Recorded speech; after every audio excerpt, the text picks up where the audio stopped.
A paz do Senhor Jesus, meus irmãos, graças a Deus estamos aqui para mais uma pré-aula, lição de número 6, a teologia de Elifaz. Só os pecadores sofrem? Essa é uma pergunta e é a teologia que Elifaz, um dos amigos de Jó, foi aplicar em forma de acusações contra o patriarca. E muitas pessoas, enfim, pensam como Elifaz pensava. Fique até o final que nós vamos entender essa questão, tá bem? O texto áureo de hoje diz: lembra-te agora qual é o inocente que jamais pereceu, e onde foram os sinceros destruídos? Segundo eu tenho visto, os que lavram a iniquidade e semeiam o mal, cegam isso mesmo. Jó, capítulo 4, versículos 7 e 8.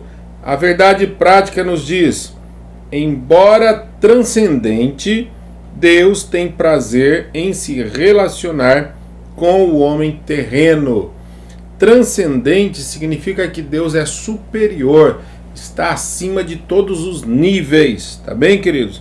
Então, embora Deus seja esse ser superior, acima de tudo que há, ainda assim ele tem prazer em se relacionar com o homem terreno. Graças a Deus, que bom, isso é um conforto para nós que somos cristãos.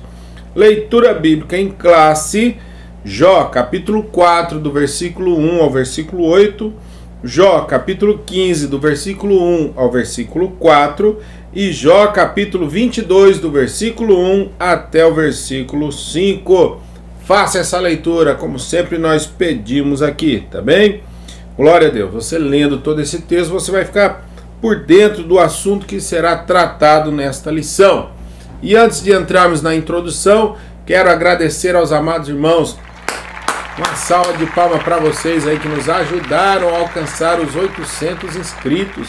Graças a Deus, hoje estamos gravando aqui na quarta-feira, dia 4 de novembro, onde já nos aproximamos aí de 900 inscritos, para a glória de Deus.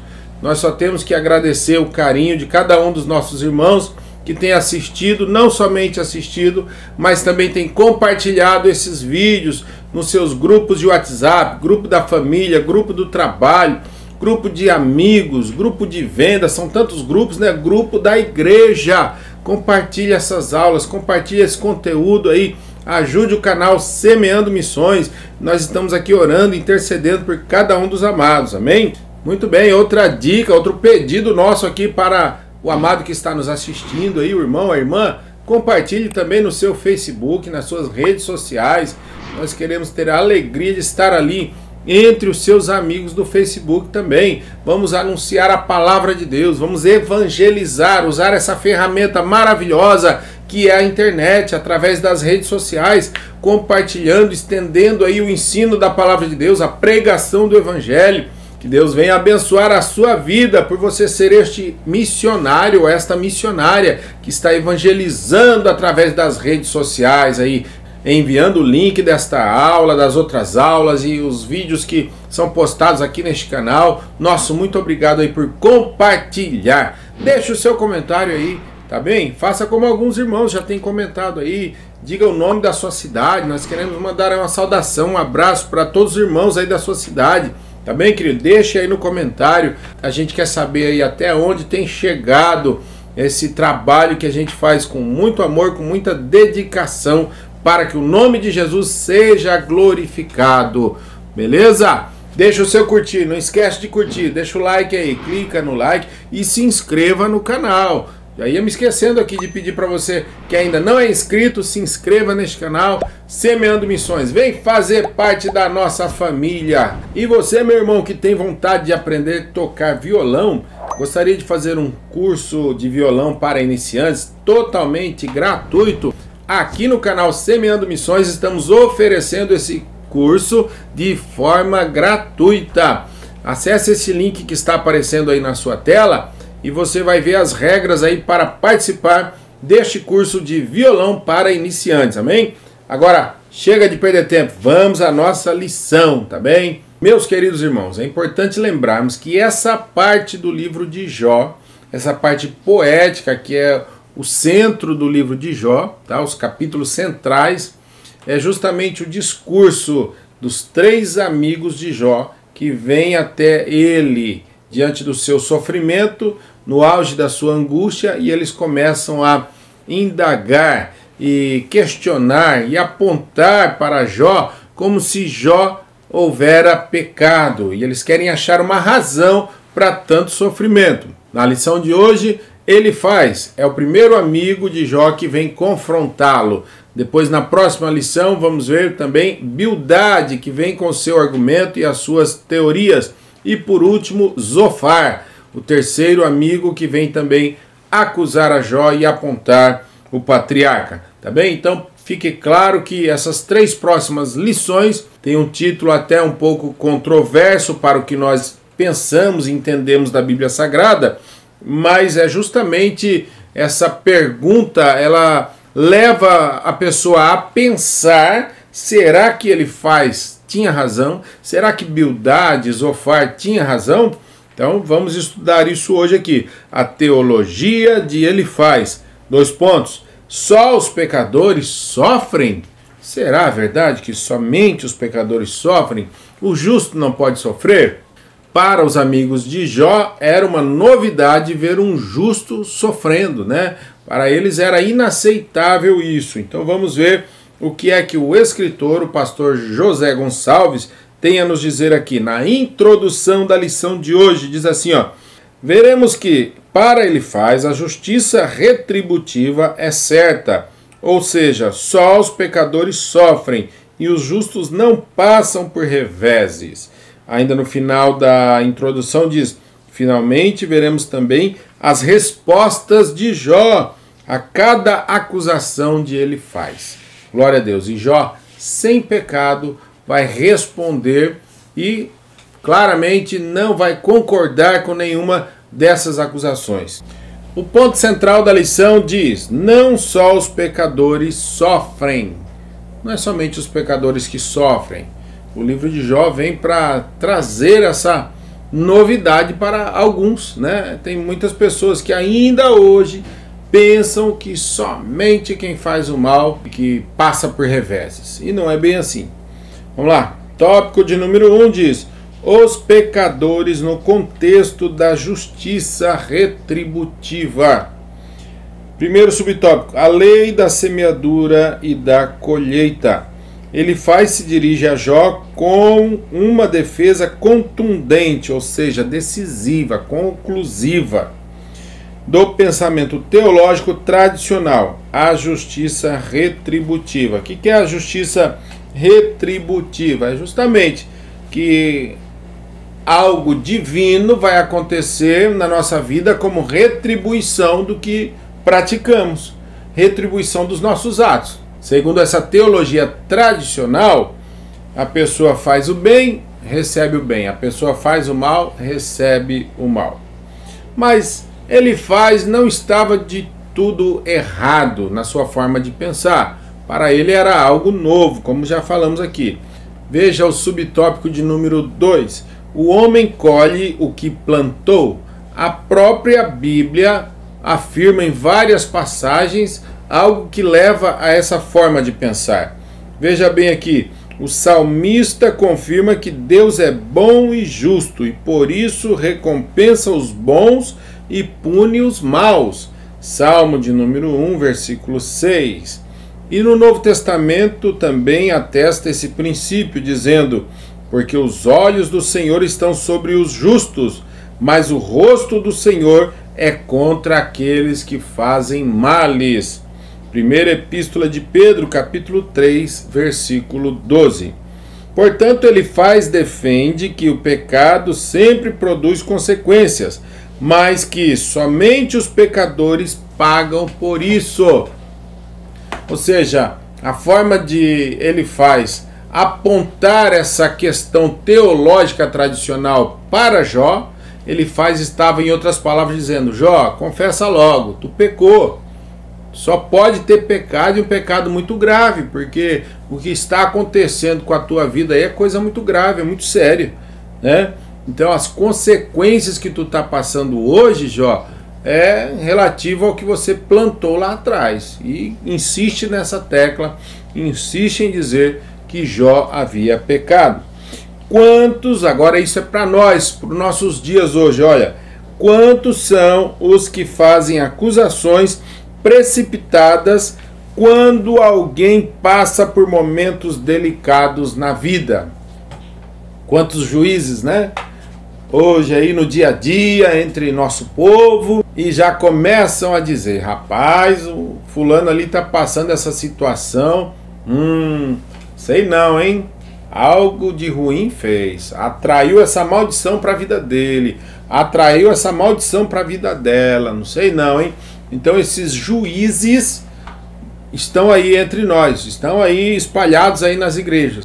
Infelizmente essa tem sido uma prática comum entre nós seres humanos, e o pior, no meio do povo cristão. E olha o que o escritor ainda nos diz aqui, ó: ao julgar precipitadamente, muitos cometem injustiças e esquecem de que Deus é quem pode ver todo o lado da questão. Deus está vendo de todos os lados. A visão do Senhor Deus é ampla. Deus olha com sua plenitude, tudo passa pelos olhos dele, nada escapa. Então deixa para ele julgar, deixa para ele resolver, né?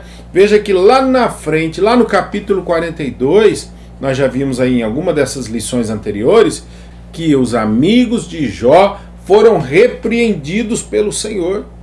Deus disse para Elifaz, Bildade e Zofar: em vez de vocês se tornarem instrumentos meus, em vez de usarem a boca de vocês com a minha palavra para abençoar o seu amigo Jó, vocês usaram a boca de vocês para acusar o meu servo Jó. Então a atitude desses três amigos de Jó causou aí uma certa ira no nosso Deus. Deus queria destruí-los, mas Deus diz para eles lá no capítulo 42, depois nós vamos ver isso aí, já vimos em alguma lição e vamos rever mais para frente, né? Então Deus fala assim, ó: vai até Jó, Jó é quem vai interceder por vocês, ou seja, para que eu mude de ideia, Então essa acusação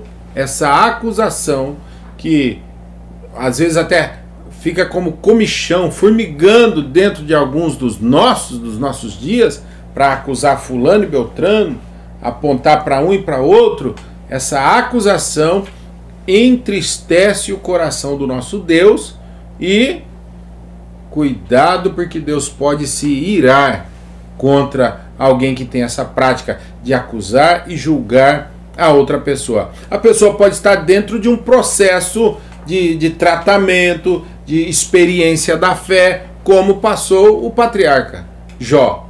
Amém? Então, quem somos nós para julgar, para apontar, para acusar? Vamos orar, vamos entregar nas mãos de Deus, porque somente Deus pode ver todos os lados de cada situação que está acontecendo. Terceiro subtópico desse nosso primeiro tópico: a queixa de Jó. Veja bem, Elifaz não estava de todo errado, falamos agora há instantes, mas equivocou-se quando pensava que esse pressuposto era o único existente. O patriarca não aceita a tese de Elifaz e por isso sente-se alienado de Deus, alienado de si mesmo e alienado de seus amigos. Isso leva Jó a se queixar. Ele se queixa pela sua atual situação. A queixa de Jó não é um pecado, não é uma blasfêmia contra Deus. Não. Nós vamos entender o porquê que Jó abre a boca e começa a se queixar. Veja bem, ele era justo, não estava em pecado, portanto não merecia sofrer.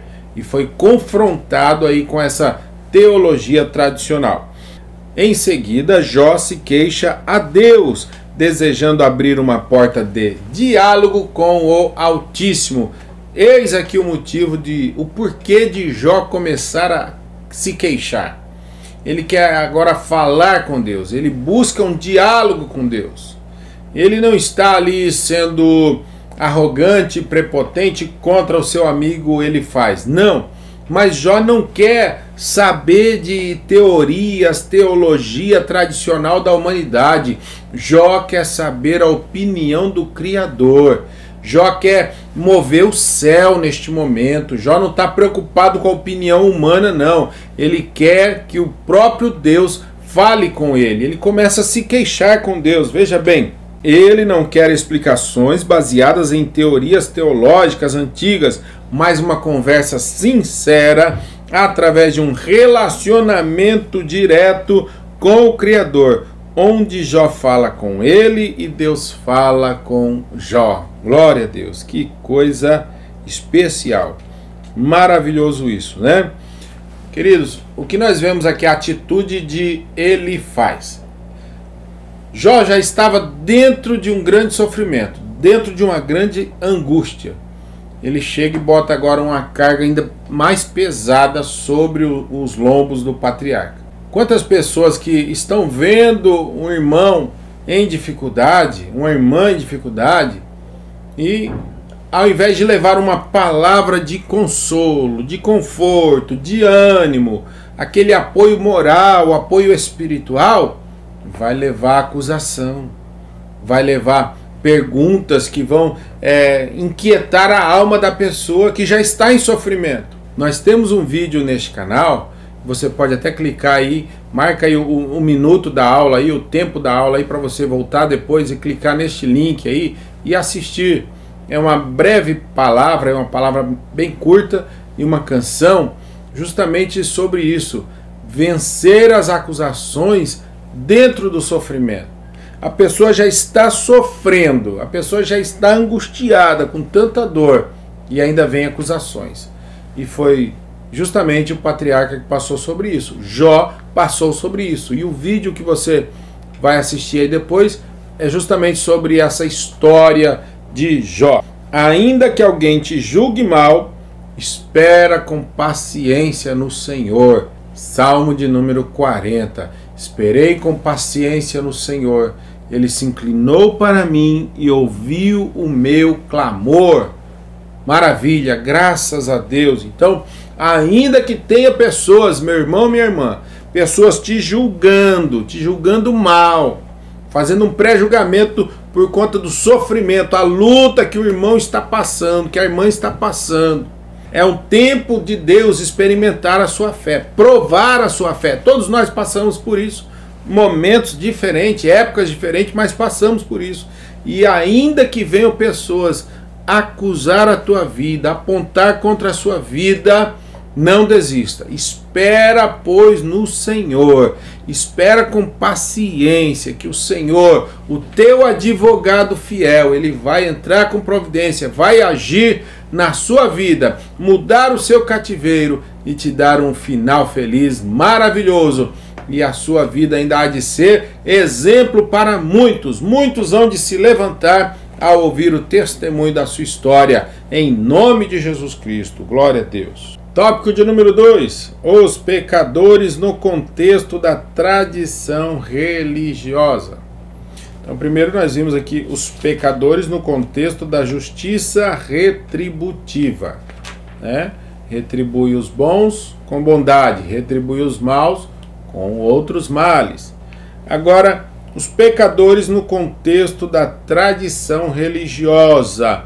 Elifaz insiste defendendo a tradição religiosa e seus argumentos são sempre contra o nosso personagem principal aí, que é o patriarca Jó. Primeiro subtópico diz: ortodoxia engessada. Essa ortodoxia da tradição ou da teologia tradicional, ela aplicada da forma que Elifaz aplicou, não dava aí nenhum espaço para que isso ocorresse, para que o sofrimento de um justo pudesse ser algo real, algo aceitável. Ela era engessada, não se movia para lado nenhum. Vamos lá. Assim, se Jó estivesse certo, a religião tradicional, que sempre ensinou a prosperidade dos bons e o sofrimento dos maus, ela estaria errada. Nesse aspecto, Jó era uma ameaça àquela forma de pensar, Por isso Elifaz ataca Jó de uma forma contundente, conclusiva, decisiva, dizendo que suas palavras não revelam sabedoria, mas são palavras ao vento. Elifaz agora contra-ataca a resposta de Jó. Elifaz chegou fazendo suas primeiras acusações, Jó se defendeu a sua maneira de pensar, se defendeu porque ele sabia que ele não tinha pecado nenhum, que aquilo não era consequência de pecado nenhum, era ele, Deus, que sabia dessa verdade, então ele expressou a sua defesa, mas agora ele faz, ainda aumentando o nível de acusações, ele diz: Jó, suas palavras é como quem fala ao vento, tu tá jogando conversa fora, não acredito em ti, rapaz, confesse logo, é o que ele queria dizer, né? Ou de outra forma, Jó, toda a religião tradicional está errada e você está certo, né? Então, baseando-se nessa teologia tão ortodoxa e tradicional da humanidade, não se abria uma oportunidade de que o justo passasse por reveses, por privações. Subtópico número 2 diz: uma ameaça à tradição religiosa. Segundo Elifaz, ainda que Jó fosse homem sábio, ele não poderia ser mais sábio nem mais antigo do que o dogma que ele estava negando. O peso da acusação aqui ainda sendo aumentado, né? Jó, tu já é idoso, tu ainda que seja sábio, mas não é mais sábio do que os outros que estão conosco e dos que vieram antes do teu nascimento ainda, Jó, né? Quantos que lutaram para defender esses dogmas da nossa religião tradicional e agora tu vem com uma ideia nova, uma ideia diferente, Jó, e insiste em dizer que Jó está jogando conversa ao vento. Mas Jó novamente abre a boca para se defender, declarando que ele tem um defensor celestial, ou seja, está buscando um defensor no céu. É o terceiro subtópico, diz: um defensor no céu.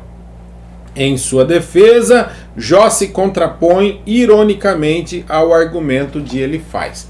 Por que é que Jó está buscando um defensor no céu?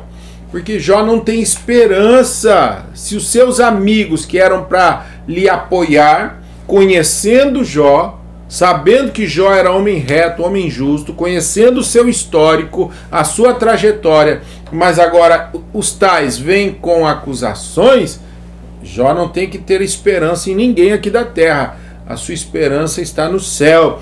Por isso que ele vai dizer: eu sei que o meu Redentor vive e que por fim se levantará. Aleluia, em meu favor. Glória a Deus.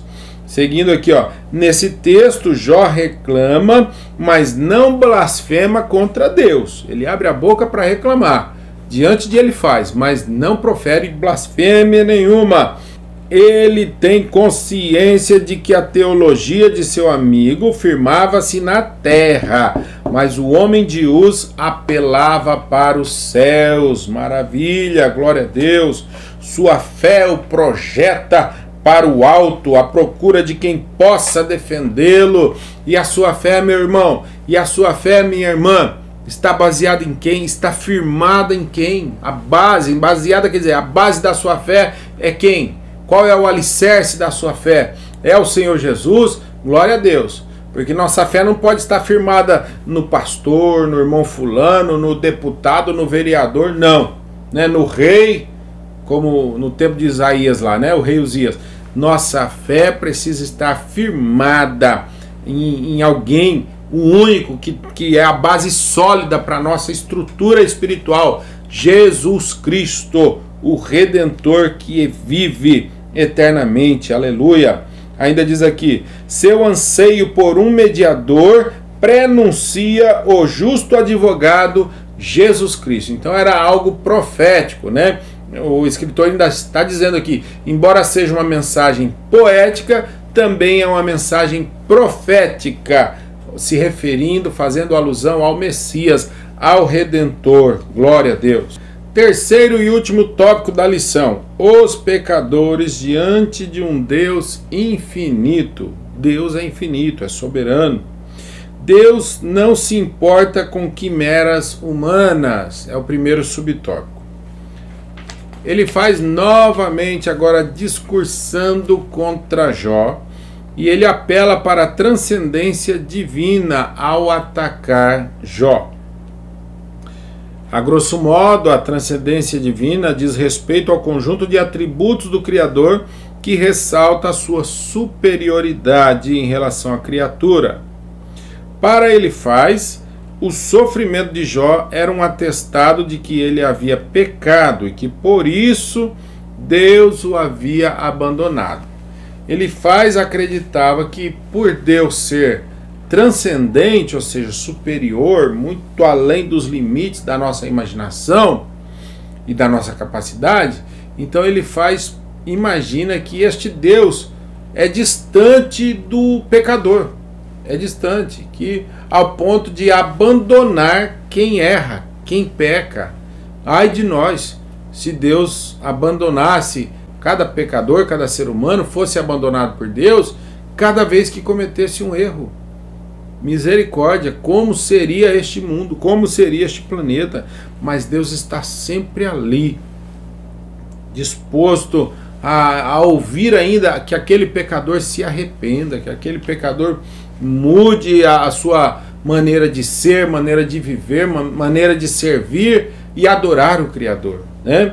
Então Deus está sempre ali do nosso lado, na pessoa de Jesus. Através de Jesus Cristo, que é o nosso intercessor, a Trindade está sempre ali presente, esperando uma mudança de comportamento em cada um de nós, até que cheguemos à estatura de varão perfeito, como ele é. Amém?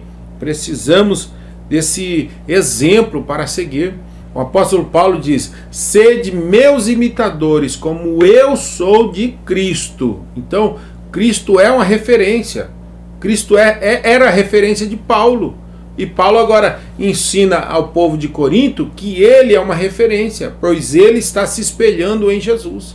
Então, queridos, essa transcendência divina não significa que Deus está tão longe dos seres humanos. Vamos entender isso aqui, ó. A teologia de Elifaz destaca um Deus transcendente, porém distante, que não se importa muito com o que acontece aqui na terra, indiferente às coisas que ele criou. Jamais, né, meus queridos? Jamais, meus irmãos. Não adiantava Jó chorar ou reclamar. Ele precisava mesmo era se arrepender, segundo o pensamento de Elifaz. Elifaz aí já bota ali um decreto, né, contra a vida de Jó. Mas Jó, dentro dele, tinha algo que faltava em Elifaz. Eu até anotei aqui, ó. Jó era íntimo de Deus e Elifaz não era. Elifaz chega cheio de teologia para querer entender, julgar, acusar e sentenciar a Jó por tudo que Jó está passando. Mas essa teoria, essa teologia, essa ortodoxia de Elifaz não alterou o pensamento de Jó. Por quê? Jó tinha intimidade com Deus. Elifaz não tinha. Elifaz tinha muita letra, mas Jó tinha intimidade com Deus. Você tem intimidade com Deus? Eu acredito que estou falando aqui com muitos irmãos que têm intimidade com Deus. Aleluia. Pode faltar um anel no dedo, mas não faltando a fé, a graça de Deus, a unção, o conhecimento. O irmão e a irmã estão adquirindo com o passar dos dias, através dos estudos bíblicos, através dos cultos de ensinamento que os irmãos não perdem na sua igreja, escola bíblica dominical, se aprofundar, meditar na palavra do Senhor, que é poderosa para instruir. Mas nada disso, nada do conhecimento pode nos afastar da graça, da intimidade com o Criador.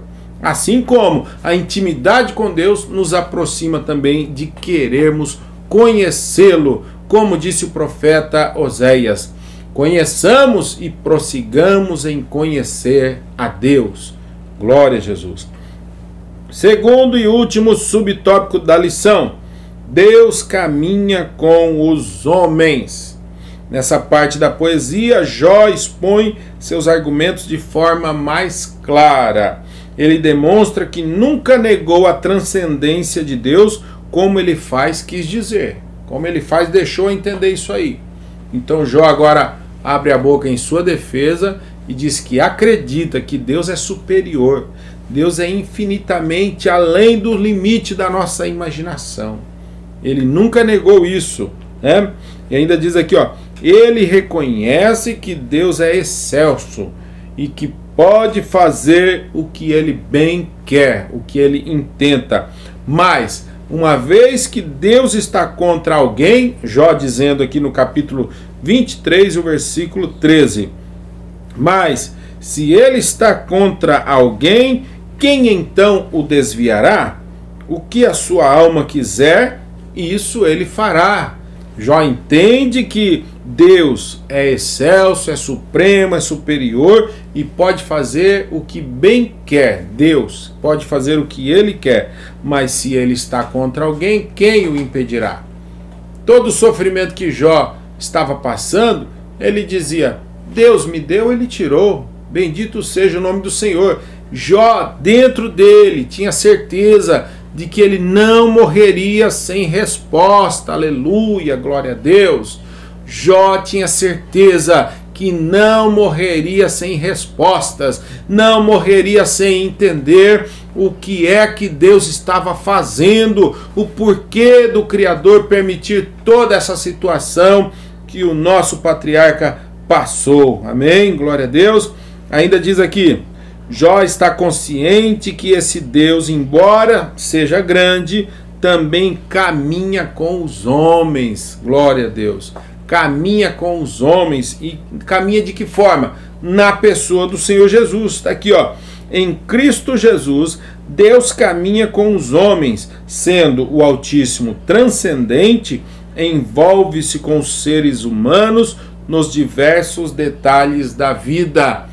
O que faltava para ele era intimidade com o Criador. E isso Jó tinha de sobra. Trouxe isso de longos anos. A vivência de Jó dentro do seu lar, como sacerdote da família, trouxe para ele intimidade com o Criador.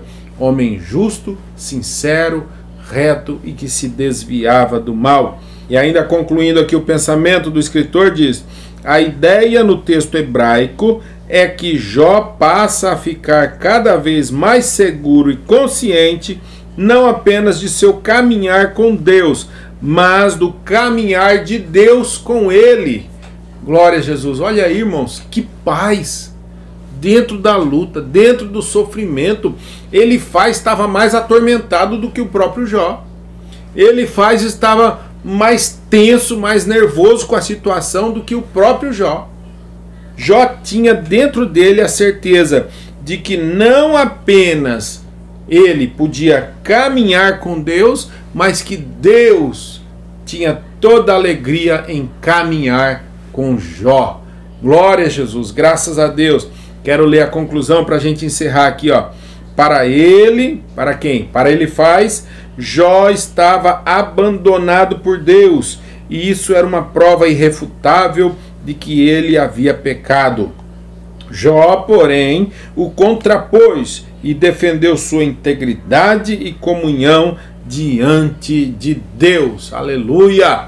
Se tem alguém apontando contra a sua vida, meu irmão, minha irmã, se tem alguém lhe acusando, não se preocupe.